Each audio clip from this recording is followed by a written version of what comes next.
Welcome to Live and Local, a talk show focusing on the people, organizations, and events affecting the Iowa City area. I'm your host, Brian McConnell. Today, we're joined by Big Brothers and Big Sisters organization of Johnson County with Jill Kromminga and Roxanne Erdahl. Welcome, both of you. Thank you. If you could just take a moment and tell a little bit about what you do and your involvement with the organization. Great. I'm Jill, and I'm the program director at Big Brothers Big Sisters of Johnson County, which means I just kind of oversee the day-to-day operations of the organization. I've been there for a few decades, I'm happy to say.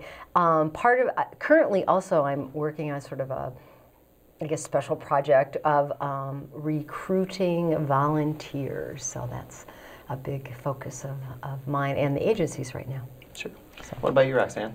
I'm a big sister. I have been a big sister since, I guess she started out, she was 9 and she's going to be 17, so if you do the math, it's been 8 years. I know.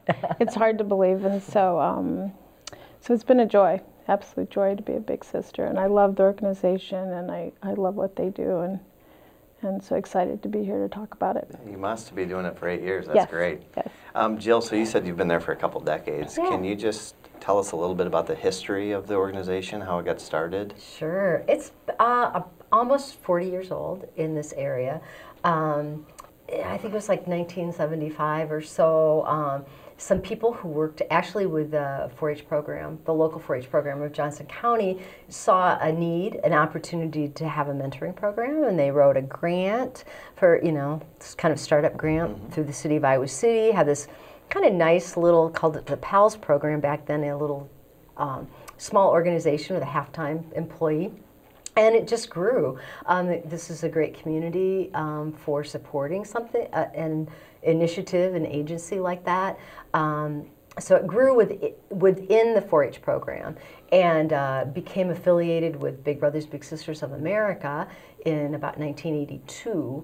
But we're still connected to the 4-H program and through the Extension Office. So that's kind of a unique twist for Big Brother Big Sister programs. So it's been 40 years old, like nationally? And No, nationally it's over 100 years old. Oh, wow. Yeah, but just locally about 40 years. So yeah. I think it's probably over, I don't know, 2002 or something was the national, that was the 100th year of the national organization, something like that. So, yeah. So how'd you get involved? Oh, man.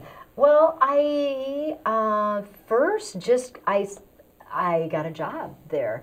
Just started out as a part-time, what we refer to as a match support person, who it's great. I introduced volunteers to the youth that they're matched with, interviewed people, interviewed kids, that kind of thing, and then just kind of stayed with it, and and it's done a few different jobs within the organization from there. I've been a big sister.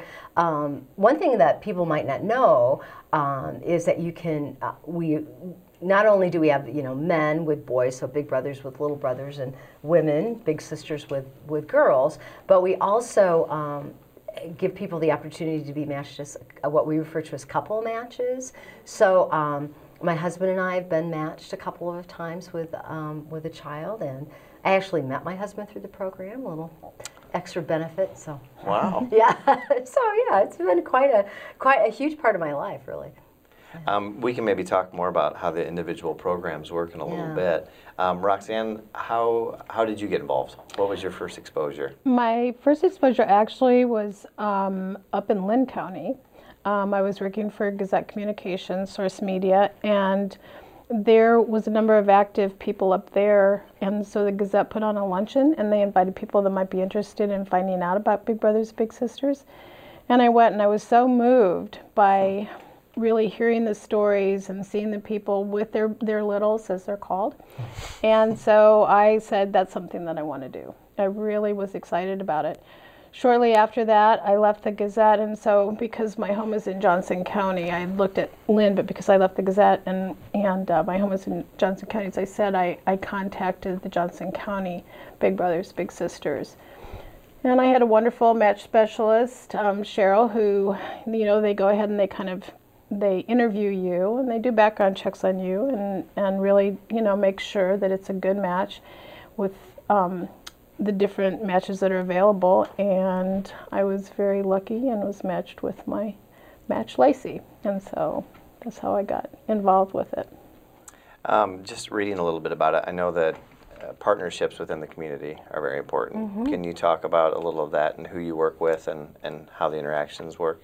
Sure. So you mean like our community partners in terms of businesses and such, or more with other agencies? A little of both, but maybe like the other agencies that you work closely with. Sure.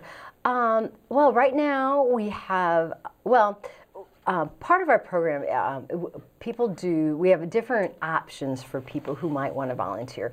And so some people do what Roxanne does, which is referred to as the community-based program.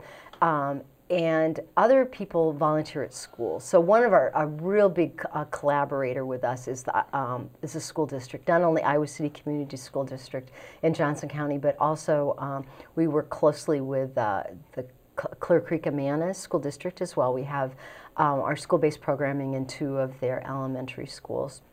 So that's a big program for us. We're also working with a fairly new initiative called Brothers Achieving Manhood, and that's a program we work with through the Dream Center. And that involves mentors meeting and kind of participating in a group program that the Dream Center, Fred Newell, coordinates and facilitates that program. We also collaborate kind of with United Action for Youth on a similar program for young women called Sister Circle. So that's a couple that come to mind. And then we have just lots of support. The program wouldn't exist without the support of lots of people in the community. So. I guess before we get into some of the volunteer opportunities, how are you funded mostly? Is it go ahead. Yeah, we are tax supported. City of Iowa City, Johnson County, City of Coralville and North Liberty, United Way Agency, and then the rest of our budget involves fundraising and donations. So we're definitely a donor-funded program. Yeah. Just talking about the volunteers, how many volunteers currently are involved in the Johnson County area? Yeah. Total, we have around 350 volunteers right now, so that would be combining, again, the community-based program, which Roxanne does, and then the folks who are mentors at schools. So other than Roxanne, what are you looking for in volunteers? Perfect volunteer. Well, one of the things that we really want to reach out and do more is get more community people involved in the in our program. We've looked at our data, you know, we keep track of things like anyone does, and said, you know, the people who, and there's also one thing about mentoring, especially the Big Brothers Big Sisters program, is because it's a national organization and there's several hundred Big Brother Big Sister programs in the country, we're able to collect data on how this program works, or if this program works, because there are lots and lots of wonderful stories, anecdotal stories about wonderful connections made for kids and grown-ups through this. But there's also evidence that says this can be a really good thing for a kid to help them be successful in many ways to measure that success. But one of the things that is true is that success comes about more often the longer the match is. So Roxanne mentioned that she's known her little sister Lacey for 9 years, which is fantastic. And I think you can easily imagine that they've formed quite, you know, they're part of each other's family. And that has a powerful impact. So that's one of the things that we're really trying to do is encourage more people to consider stepping up. We get a really nice and kind of easy response, I guess you could say, from University of Iowa students. And they are wonderful young people, great role models, and we're not at all critical of that, but inherently, you know, students leave town, kind of unfortunately for us. That's a trend in a lot of the different people that we've talked to on the show is the university is great because of that, but it does present its challenges because you know, it's transient, they're not here forever, so getting the people to stay involved. That's what we're, So more of a sort of a combination of, you know, the youthful, short-term energy of the students, but more people. In fact, Roxanne is in what we call the Gold Star category of volunteering. Oh, did not know that. You're a Gold Star. That sounds good. Yeah. I know. I'd like you to maybe both think about a couple of those anecdotal, just nice stories for a little later on. As far as making those matches, is there a waiting list for kids looking for? Absolutely. We've got about 65 kids waiting for a big brother or big sister. We always have more boys waiting than girls. And that's because we don't have as many men volunteering. And so the boys wait longer, which can be really hard, really heartbreaking, especially when you meet the kids and they're wonderful and sweet. They'd be a blast to spend time with, but we just don't have the guys to match them with. So how many total, I forget how you referred to them earlier, when you said my little? Yeah. Okay. How many littles are involved in the program? You know, you said about 65 are on the waiting list right now. Well, so there's about 300, 350 actually kids actually match. Again, that's combining our school-based programs and then those community-based programs that we've mentioned as well. So.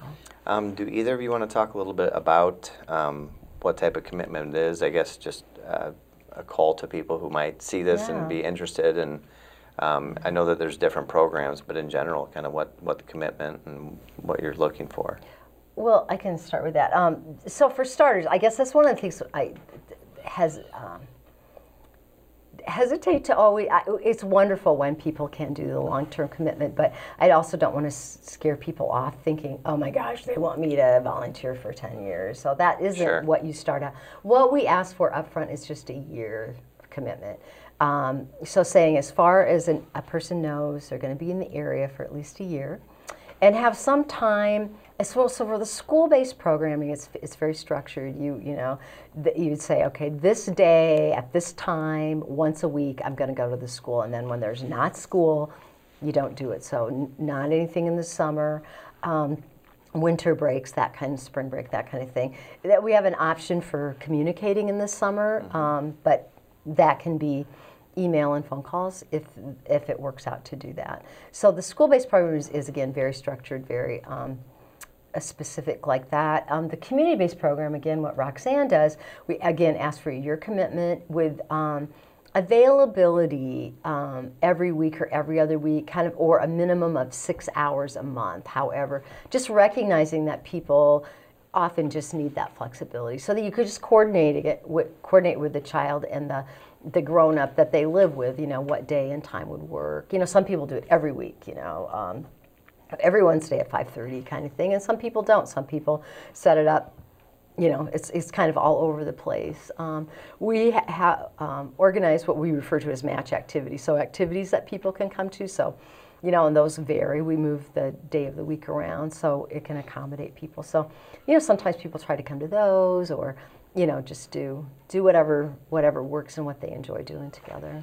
Is there somewhat of a dual interview process? Is it Yes. Do you want to maybe talk about that, or? You mean, so we interviewed the child, right? The child, and not only you, but the big brother, the big sister. Do they have a chance to interact with the child, or is it more the big brother or big sister is paired with? You pretty much get introduced. Right. Sure. I mean, we ahead of time, you know, without divulging any personal identification type information. Sure. We'll say, okay, Roxanne, this is the little girl that we have in mind for you, you know, kind of the description and what they're interested in and things like that. And similarly, we would have said to Lacey's mom, okay, we've got this big sister in mind and this is what she's like.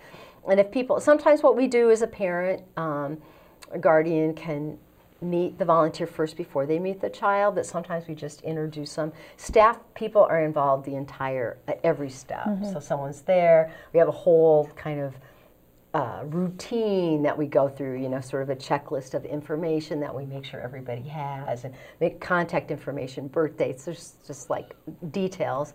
And then staff that keeps in touch throughout the entire time of the match. Very neat. both of you probably have challenges, of course, that maybe just starting out, like with you, Roxanne, when you first got involved, what were some of the hurdles or challenges? Well, I think the first one, and I was telling Jill, is kind of funny, when I came back to my family and said that I wanted to be a big sister, you know, my son's reaction was kind of like, you sure you don't mean a big mom? And I said, no, a big sister. And I think this is one of the things that Jill and I've talked about, is that there is a perception that, you know, because I think there's a lot of more, I think, college-age kids that have stepped up. And so one of the things I've really been happy and felt good about is that Lacey and I, there was never that, you know, part like, you're going to be my big sister, and shouldn't have. It was a relationship. It's a wonderful relationship with someone that I can't even now not imagine not having in my life. And the exciting part is that, you know, now my kids will ask about her and she knows about them. And so it's been, I think that longevity has given both of us something back that I never thought I would have. And so I think that the challenge, I would say at first, is just that, probably with any relationship, when you walk into it, just that little bit of uneasiness, like, okay, is she going to like me, or is she going to think I'm, you know, too this way or that way? Sure. And she's nervous, like, okay, who are you? But once we got over that, you know, we have a wonderful relationship. And, you know, the challenges then as you go on, you can imagine there's a different challenge with a 9-year-old as compared to a, you know, 16-year-old. And but she's an amazing girl, and I will say up front that I asked permission to talk about her because I wanted to make sure and honor that and say, and she said, texted me back, which I've learned to text her, is, you know, go for it. So that was her. She's like, go for it. Cool. That's great. Yeah. So I guess take me through, I mean, not necessarily a day, it's 6 hours a week, or a month rather. Right. Take me through things that you might do. They've really changed over the years. When we first started out and she was younger and 9, there were things like just even walking, you know, taking walks through Hickory Hill Park, or going places, you know, where she'd love to find turtles or whatever. Children's Museum. You know, there were movies we would go to. There was the match, a number of the things we would do. They do a lot of fun things out at the Forge Fairgrounds, so we would do those match activities. And so when she was younger, those were kind of more the, like, baking cookies, baking dog biscuits. She's very much an animal advocate, and so, you know, that was part of it. Now she's, you know, vegan, and so now we've moved into, you know, some of that fun thing, like learning, like, where's the nearest vegan restaurant, you know, in Iowa City or Cedar Rapids. So it changes as she's grown, and you know, as our relationship's grown too. But we've, you know, it started out, and it was important in the beginning with the 6 hours for me to at least try to be in contact with her, even if it was just a phone call, you know, every week, to establish that relationship. Again, as she's gotten older and busier, and now in high school, you know, maybe there's times where we'll spend longer times together, but I don't see her maybe as much. So you just adapt. Is there ever any tension or pushback from the guardian, or are they usually pretty all on board and very appreciative of the service? I'd say the vast majority of the time people are on board, and when I very first started, I sort of thought that, you know, this seems like it could be threatening or you know, uncomfortable situation. But we work with amazing families, and you know, they're people raising kids who say, hey, I could use some help here, and are open to getting that help and coming to us and letting us, you know, visit with them and come into their homes. So. People are very appreciative, the parents and guardians, and are fine. I mean, not that, you know, it's just, you have to negotiate or work some things out now and then, just like, because you're working with people. But I don't know, I found it, people are really appreciative and cooperative, I would say. I would say, I mean, I just have the experience I have with Lacey's mother, and she's been wonderful. And I think that I've really tried to honor that relationship. And again, there's that line that I'm your big sister and I'm not your mom. And that if there's things that, you know, Lacey tells me, though, I also honor that, and she knows that doesn't go back to her mom.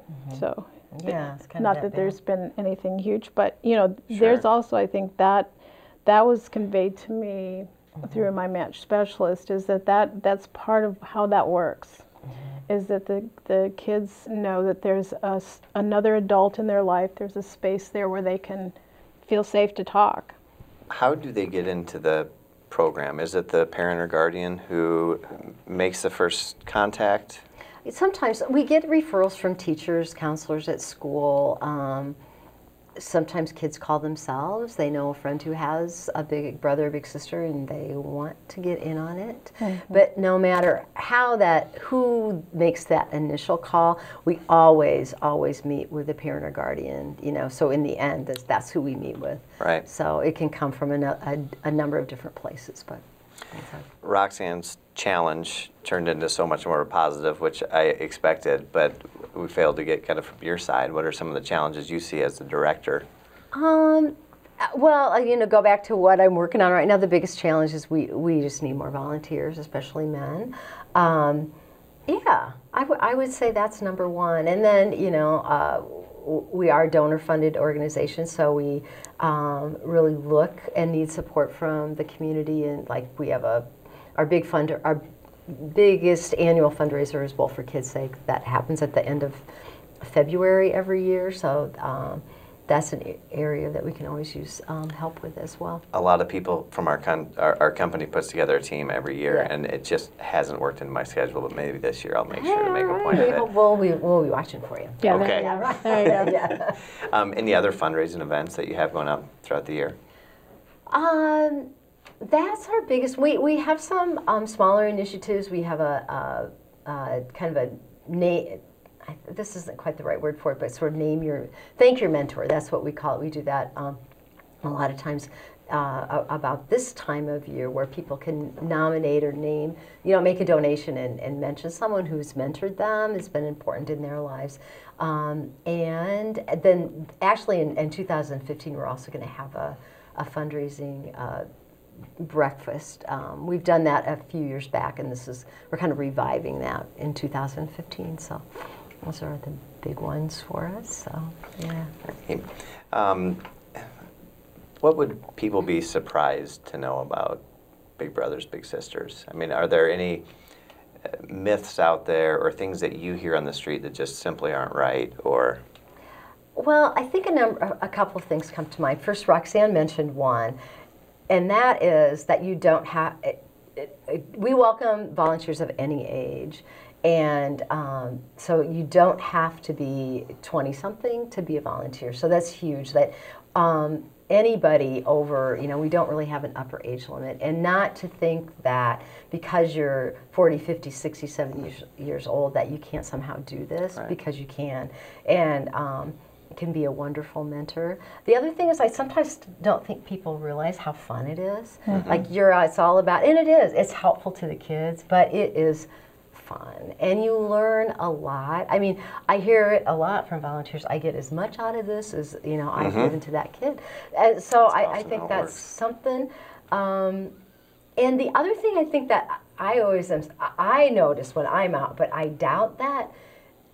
Well, I think it's kind of a challenge for us, is because, say, if you came to visit our office, unless you came to an event, you would walk through and there'd be people on the phone and working on their computers, and it's like, where's the kids? Well, because everyone's out in the community, and they're kind of spread. And like when I do go to stuff, I can pick people. I can pick matches out because I either know them or because I kind of recognize the kind of combination of people there. So that's the other thing, is I think that people don't often realize how many mentors are out there with their kids. But would you add anything about surprises? No, I think that what you said, and for me, I mean, I've been a part of this community. I'm a City High girl. Had a business downtown for a long time. I'm part of this community, and for me, it was, I think when I first started, it was because I wanted to make a difference, give back. I really had no idea how much I would get. As I said earlier, I cannot imagine my life without Lacey in it right now. And so that would be the part too, that I think as the community-based program for those of us that you know are a part of this community, to hold that space to allow this younger generation to grow up feeling a part of the community is huge.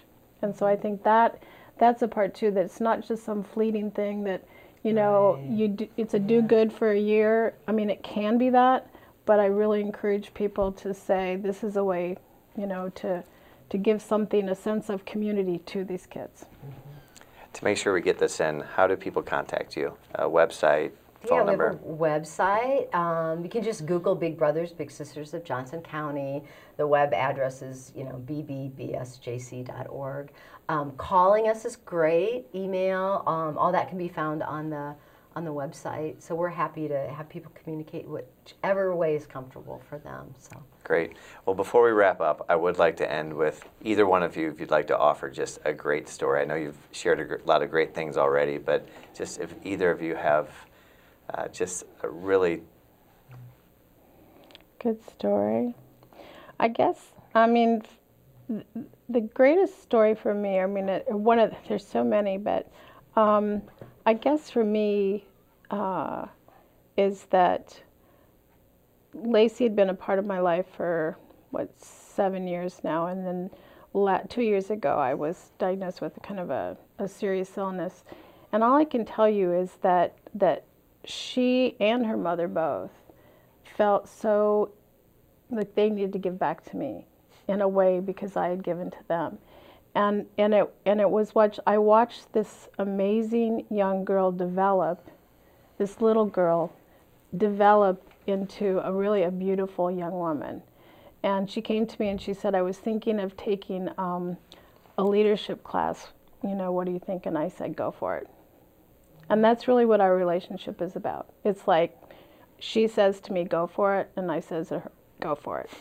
And so, I mean, it's just, there's countless stories I could tell you, but that was one of them, that we've been there for each other. And to me, that's what this program's about, is teaching people how to be there for each other.